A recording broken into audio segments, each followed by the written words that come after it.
Au nom du Père et du Fils et du Saint-Esprit. Amen. Esprit de Dieu, souffle de vie, viens nous inonder, viens nous éclairer.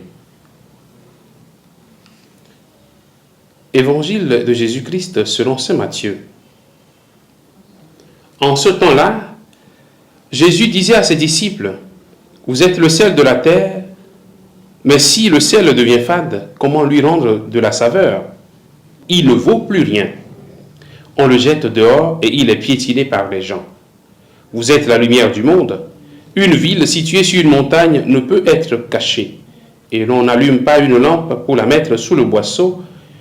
On la met sur le lampadaire et elle brille pour tous ceux qui sont dans la maison. De même que votre lumière brille devant les hommes, alors, voyant ce que vous faites de bien, ils rendront gloire à votre Père qui est aux cieux. » Acclamons la parole de Dieu. Louange à toi, Seigneur Jésus. Bien-aimés de Dieu, frères et sœurs en Christ, nous sommes aujourd'hui le mardi 10 juin. Vous êtes le sel de la terre, vous êtes la lumière du monde. Bien-aimés de Dieu, nous avons de la valeur aux yeux de Dieu. Il faut en être conscient. Nous avons de la valeur aux yeux de Dieu. C'est pourquoi il nous dit aujourd'hui que nous sommes sel de la terre. Notre fonction dans le monde, c'est de donner du goût. Notre mission, c'est de rendre la vie plus agréable pour nous et pour les autres.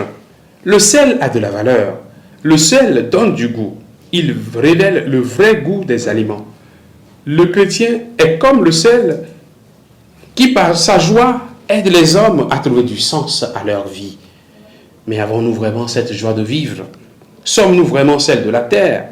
Donnons-nous vraiment ce goût de vivre et d'espérer aux autres?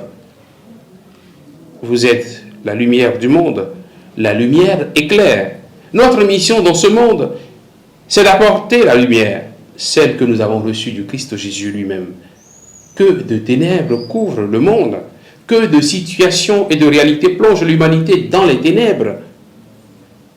Que ce soit l'obscurantisme, les systèmes sociaux, politiques et économiques de mensonges, de soumission des hommes, etc. Les œuvres des ténèbres sont nombreuses et grandissantes. Mais que votre lumière brille devant tous les hommes, nous dit la parole de Dieu aujourd'hui. C'est ce que le Seigneur attend de chacun de nous, être lumière pour éclairer. Apporter sa petite lumière pour éclairer les ténèbres et les ombres de ce monde. Être guide, montrer le chemin, devenir crédible, porter une parole sûre et éclairante. C'est cela notre mission que le Seigneur nous rappelle encore dans l'évangile de ce jour.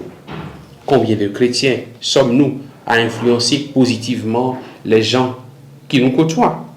Combien sommes-nous qui apportons de la lumière à la vie de ceux et celles qui sont dans les ténèbres et qui traversent des moments difficiles? C'est ce à quoi le Seigneur nous invite en ce jour, être lumière pour le monde.